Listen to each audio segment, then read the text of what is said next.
The Forest, Chapter 2, The Darkness. It was the needles pressing painfully into his cheeks that woke him. Terran slowly regained consciousness. His mind began humming, sensing, and scanning. His first realization was that his head was pressed firmly against the ground, mashed up hard against what felt like some kind of dense debris on the forest ground. He could smell the unmistakable scent of evergreen, and knew the sharp pinpricks against his face must have been pine needles. His second realization was that his legs were incredibly stiff and felt bruised, as though he'd fallen from a great height to land there where he lay motionless on the ground. And finally, he realized that everything was dark. Very, very dark. Terran's first thought was that he must be inside this dark shed. He knew that normally when a human steps outside from the light into the darkness, such as one might do on a winter's evening when venturing away from a well-lit home to go on an evening walk, eyes gradually become accustomed to the darkness. In his science book, he'd read about carrots and night vision, along with night vision photoreceptors in the eyes called rods. These rods act as light detectors, even in the presence of extremely low levels of illumination, and are able to respond to a tiny single visible photon of light. In a dim environment, through a process known as dark adaptation, these rods slowly increase their sensitivity to light. But if a human has a shortage of beta-carotene, found in orange foods like squash, yams, and carrots, this mechanism that allows for dark adaptation is inhibited. And so, for the same reason that he practiced owl eyes and fox walking, Terran had lately been very careful to eat his carrots. So he lay there, eyes wide open, waiting for dark adaptation to slowly set in, waiting to see where he was, listening, watching, smelling, and sensing for Brother River. But everything remained black. He raised himself up to one elbow. He couldn't see a single shadow, not a tree, not the outline of a bush, nothing. He looked up towards the sky, no stars, no moon, no light. He'd heard of people fainting, passing out, even getting their head hurt in a way that caused blackouts. Was this a blackout? He'd never lost consciousness before, never lost sensation of time. This was a completely new phenomenon, and he wasn't quite sure what was normal. "River!" He harshly whispered, not quite sure why he was whispering. It just felt like the right thing to do in complete darkness. No reply. "River!" This time he said it in a louder, monotone voice. "Riv!" he shouted. Still no reply. Terran propped himself up on both hands, then into a crawling position. It still seemed so strange that it was so dark, so black. Normally, even at night, he'd be able to see just a faint outline of a tree, a bush, a star, something. He crawled forward. Thunk! His head immediately bumped into something very hard. He reached forward and felt it. The rough bark of a tree was unmistakable. Eyes wide open, he shoved his face forward until his nose was touching the tree. He could still see nothing, not even the shadow of the tree. With a growing sense of dread, Terran slowly came to a stark realization. Between the ground debris, the tree, and the scent of pine, it was impossible that he was indoors in some kind of a blacked-out room or a shed. And it was never this dark outdoors. Ever. Even on the darkest night of camping with the thickest possible cloud cover, he'd always been able to at least see a shadow.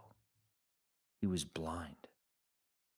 Terran struggled to his feet, steadying himself with one hand on the tree. He stood there for a moment, wavering and trying to find some kind of equilibrium. Then he took a clumsy step forward and immediately stumbled over a large, soft object. Oomph!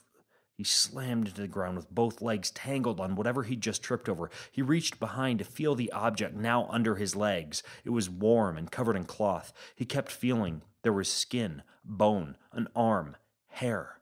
He knew this hair. River! Eyes still wide open, but unable to see anything, Terran grabbed his brother by the shoulders and shook the motionless body. River! No reply. Terran began sobbing tears from his lifeless eyes and buried his head into the body beneath him. River, wake up! Wake up! Please wake up! Wake up! With clenched double fists, Terran beat his brother's back once, twice, 3 times. Confused, dazed, and frustrated, he stood up, bent down, grabbed River's 2 muddy pant legs, and tugged ferociously. River's limp body slid a few inches towards Terran as he simultaneously shook and pulled, hoping that something, anything, would wake his brother. But his hands slipped and he stumbled backwards, landing violently on his back, his sightless eyes directed at the sky. Breathing heavily, Terran rolled over, staggered to his feet, and rushed towards River again. Thud! Another tree. No, the same one. Terran's shoulder exploded with a sharp pain as he ricocheted off the tree and stumbled again, this time face, mouth, and teeth forwards, slamming into the dirt. Then he lay there, his shoulder throbbing. He could taste a warm stream of salty blood pooling in the left corner of his mouth. For nearly a minute, he took heaving, panicked breaths. Slow down, a sane corner of Terran's brain silently spoke. Breathe. Yes, breathe. Terran knew how to calm his heart. He knew how to calm his body, how to calm his nervous system. As he lay there in a crumpled heap, he slowly took a breath in for a count of 4. 1, 2, 3, 4. Then he held his breath. 1, 2, 3, 4. He slowly exhaled. 1, 2, 3, 4. And he held again. 1, 2, 3, 4. Father had taught him this technique long ago after Terran had stepped on a rusty nail in the yard. The technique was called box breathing. Terran remembered Father staring deep into his blue eyes, cradling Terran's bleeding foot in his hands and gently wiping away a tear as he spoke in a deep, quiet voice. Breathe, Terran. Breathe. In. Hold. Out. Hold.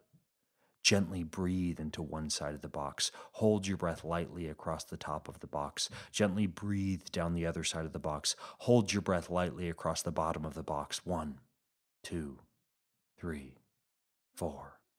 1, 2, 3, 4. 1, 2, 3.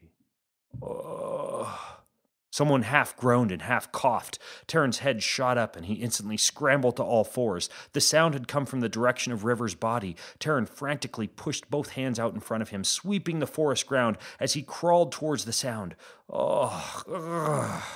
Terran's hand found River's body. River, River, River, River, can you hear me? A very long pause. Yeah. River groaned. My head hurts. Terran crouched over his brother's body and ran his hands through brother's soft blonde hair. River still lay on his back on the ground, but Terran could feel his brother's warm body rising up and down with breath, heartbeat, life.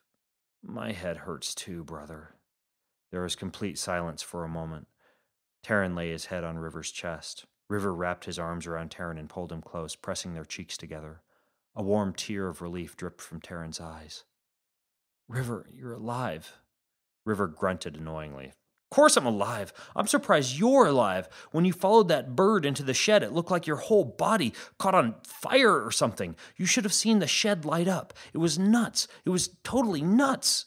Terran felt River release his embrace and roll slightly over, shifting onto his side and propping himself up onto one arm, still hurriedly talking. Where the heck are we? What happened to your face? How come? River suddenly gasped in pain. What, brother? River groaned. Oh, my leg! Get off! Get off! Oh, dang! Terran straightened up and sat back, taking his weight off his brother and wiping the tears off his cheek with one hand. What's wrong, Riv?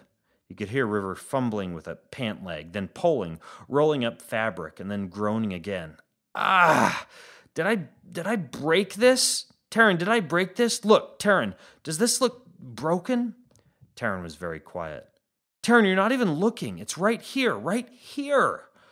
Terran felt helpless. He awkwardly fumbled for words. River, I can't. His voice trailed off. What, Terran? Look at me, Terran. Why aren't you looking at me? Terran shifted his head towards the sound of River's voice. He reached his arms out and felt for his brother's shoulders. He put his hands around River's neck. Then he pulled himself close. Terran felt River wince slightly in pain, but he couldn't help himself and he couldn't hold back. He had to tell his brother. He lay his head on River's shoulder and began sobbing.